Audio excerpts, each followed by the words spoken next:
Alrighty, welcome back everyone. We just talked about the big time contenders from the group of 5 level. I think it's going to be Tulane, Boise State, Navy, JMU, and Toledo. I think those are going to be the teams you're going to really want to watch, along with a number of others that absolutely can make a run at this thing. I think the group of 5 is going to be all over the place, the same way the Power 5 is going to be all over the place, and that will play into these national awards. There's no doubt about it. We will get to the Heisman at the very end of this, but wanted to get into all the national awards that we have to give out this year. There is a whole lot of really tough races in this thing. I think there's a lot of new players that could step up into big time roles this year. There's a lot of veterans that could finally get the recognition that they're looking for on the national stage in these national awards. We'll start with the Joe Moore Award that goes to the best offensive line in the country. I think it's going to be the Alabama Crimson Tide. I think this group is absolutely incredible. Caden Proctor is one of the best, maybe the best offensive tackle in the entire country. Cam Dewberry comes over from A&M, is going to be a force in the run game. I can almost promise you that. Parker Brailsford, one of the best, maybe the best center in the entire country as well. Jaden Roberts has had a couple of injury things early on in fall camp. It sounds like they're playing very aggressive in those scrimmages right now, but Jaden Roberts is going to be the guard for the majority of the season, I would have to imagine. I think he's an absolute incredible player, right on par with a Cam Dewberry or really any other guard you're going to find in this conference. And then Wilkin Formby takes over at the right tackle position. We'll see how that develops. That's absolutely someone of a question, quote-unquote, going into the year. I think they're going to be more than fine. Obviously, losing Jamarian Miller this past weekend, we'll talk about that a little bit more on Wednesday, but this is absolutely a player that's going to affect this. I think the run game's still going to be really good. I think Daniel Hill's going to be a great player. I think Richard Young finally takes that little bit of step forward that Alabama fans have been kind of waiting for a little bit from number 9. I think this offensive line is going to be incredible. I really do think it's the best unit in the country. I think A&M comes really close to this unit in terms of how good they are, and Cam Dewberry being a part of both groups at certain parts last year is really interesting, but I do think Alabama is going to be the best group in the country. I think they're led by the best tackle in the country in Caden Proctor. Maybe Spencer Fano has him beat, but there's a number of very good players on this offensive line. I think they are a force to deal with. I think they win the Joe Moore Award at the end of the year. Moving forward to the Jim Thorpe Award, I'm going to go a little bit off book here. I'm going to go with KJ Bolden from Georgia. This is a player that I think is going to burst onto the scene this year.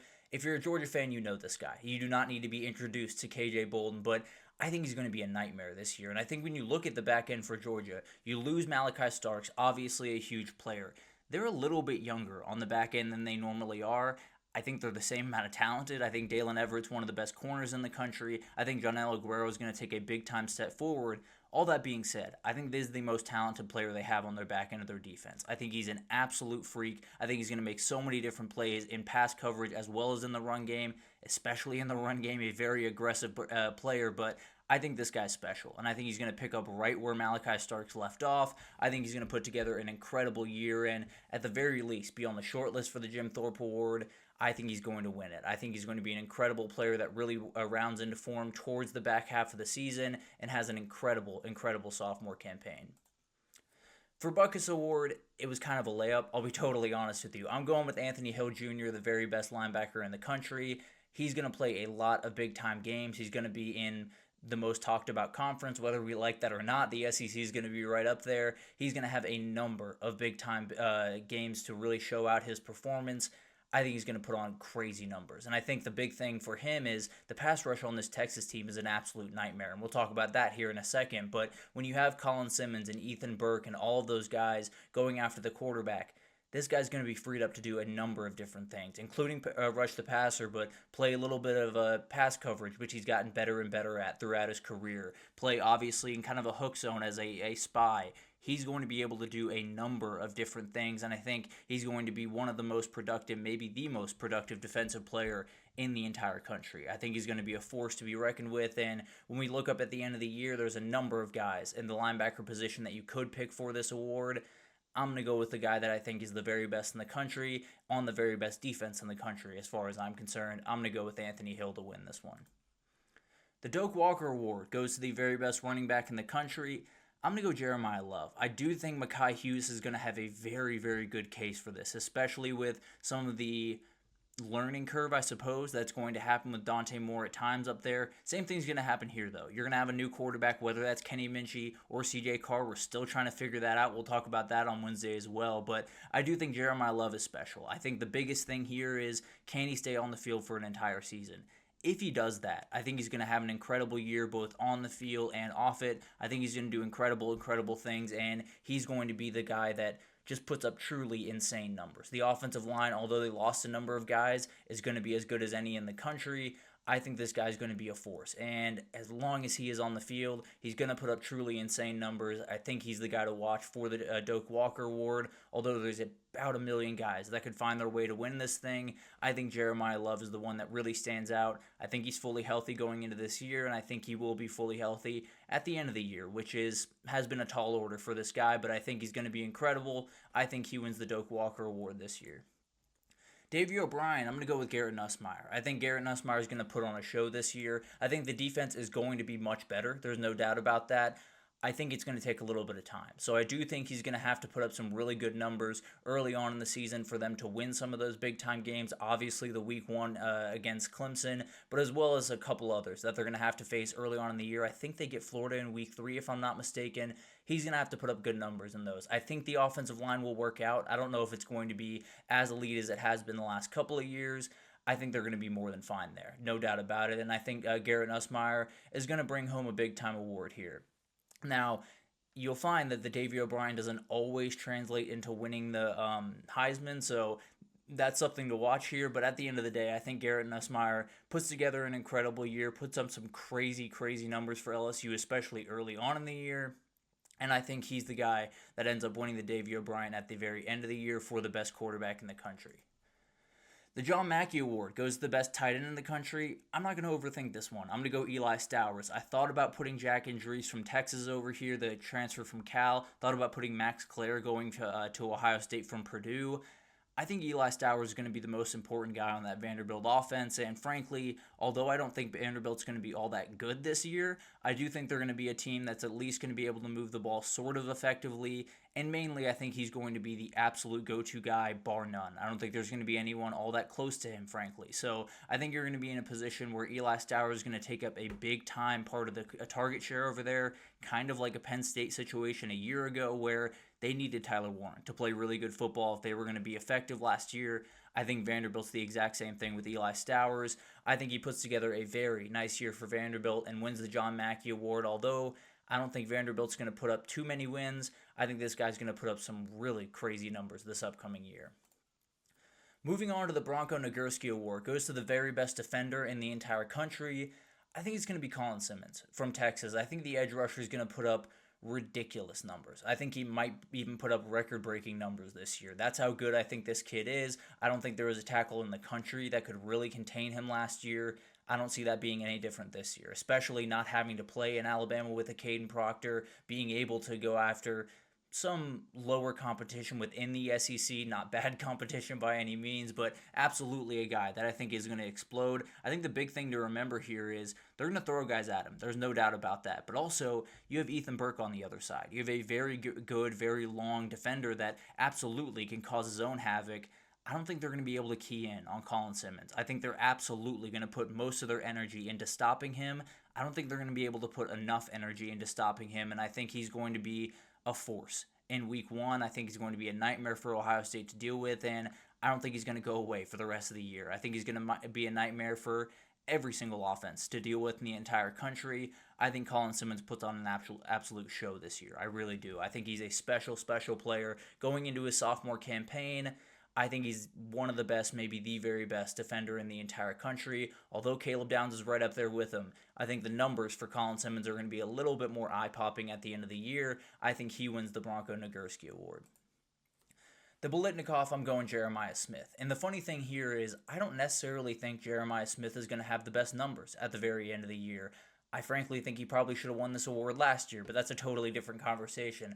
I think this guy is going to be uniquely important in a number of different ways. Obviously, he's going to be one of the best wide receivers in the country. I think Carnell Tate and Brandon Ennis are great players. I think it's going to be impossible to not throw this guy the ball almost every single time you have it. I'll just be totally honest. Also, I think people are going to understand the gravity that he takes up. In that Texas game, I can almost promise you he is going to be bracketed by 2 or maybe even 3 guys, depending on the play call and depending on the formation. I think they're going to free up a number of players on the other side. Happened against Texas last year. I think it'll happen again this year. I think it'll happen throughout the year. And so even if Jeremiah Smith, let's say he goes for 1,100 yards, which would actually be a step back from a year ago and doesn't go as crazy as he did a year ago, I think they're going to look around and say, who brings more attention to them? Who opens up the rest of the offense more than this kid?